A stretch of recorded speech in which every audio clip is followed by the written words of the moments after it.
Okay, your chords are E minor 9 and F major 9.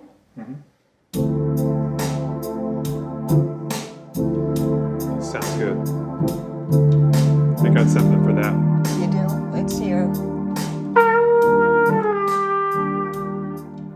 Your whole body plays trumpet.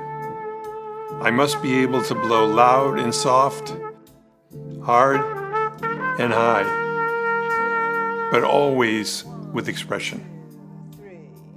Turning that into inspiring music comes right from my heart and soul.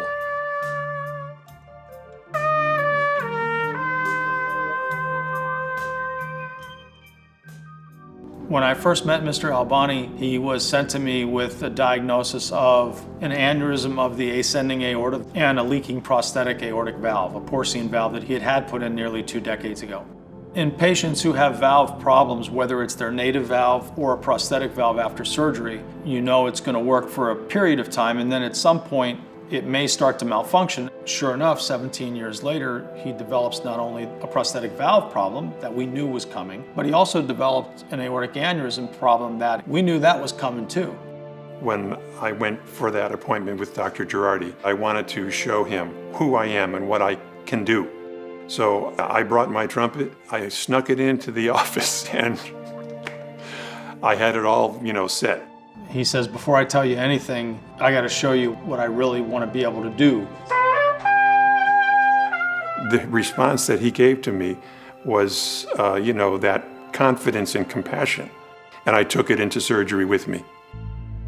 The surgery was scheduled for 7:30 in the morning. I got to the hospital at 6:30 so I could just spend time with Rik. I didn't actually know if I was ever going to see him again. As much as I've helped Rik, I know that everything was out of my hands then. It was all in Dr. Girardi's hands.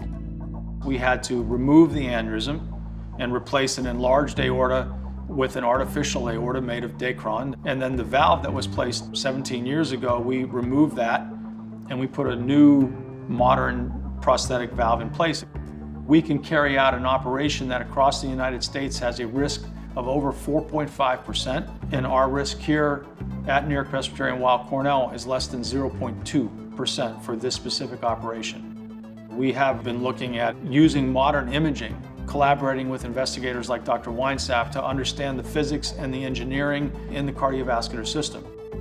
Our cardiac MRI lab is at the forefront of translational aortic research, using fantastic new imaging approaches which allow us to assess and identify subtle changes in the aorta. We can look not only at shape and size, but we can look at tissue properties and flow.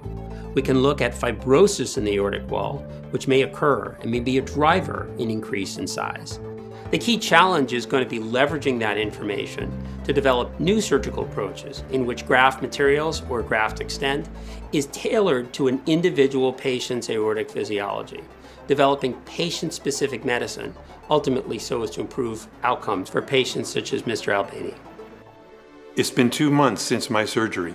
It feels great to get back to my normal routine. I feel very positive.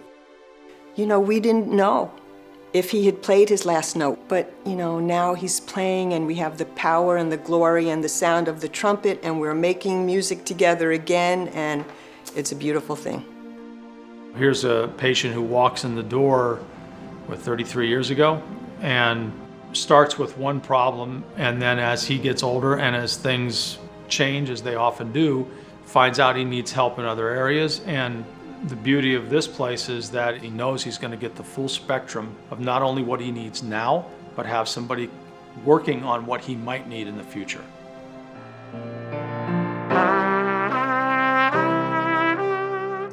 If you want to go fast, go alone. If you want to go far, go together. And that is my relationship with everyone at NewYork-Presbyterian Weill Cornell Medical Center. I wish my husband had never gotten sick, but we met the most remarkable people.